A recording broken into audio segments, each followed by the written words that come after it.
So Khabib has officially retired. He actually officially retired about 6 months ago, but Dana just had to hang on as much as he could. But Khabib has officially retired. So what happens now? Well, there has been an interim title fight announced between Michael Chandler and Charles Oliveira, which I guess is kind of the right thing to do. Poirier would be the first person that you want to give that shot to, but he's kind of got a dance partner in Conor McGregor for number 3, so that can sit to one side for the minute. When you think about Michael Chandler versus Charles Oliveira, and I saw something on Instagram the other day that made me think, the amount of time that Charles Oliveira has spent to get his title shot, you think 7 wins in a row, and they put that in how many minutes? I think it's like 3.5 hours or something like that. Michael Chandler's is 2 minutes.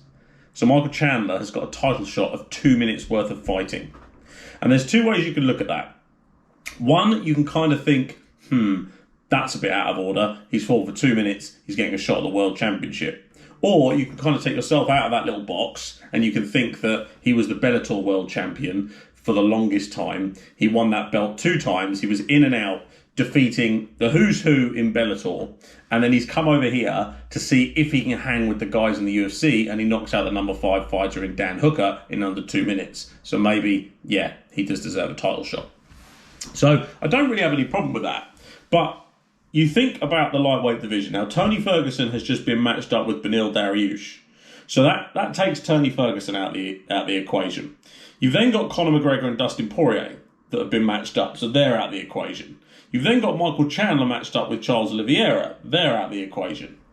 All of a sudden, Justin Gaethje, who's the number 2 ranked fighter in the world in that division, he hasn't got a dance partner.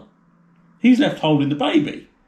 Justin Gaethje, through no fault of his own, has got no one to fight. That's very interesting. If I was Justin Gaethje and I saw he tweeted something that basically said that he accepted to fight Michael Chandler, and then all of a sudden he woke up the next morning and Michael Chandler was fighting Charles Oliveira for the belt. So, I don't know how he feels about that. But, what we can do with Justin Gaethje is he can fight Dan Hooker. Ooh, that's a good fight, isn't it?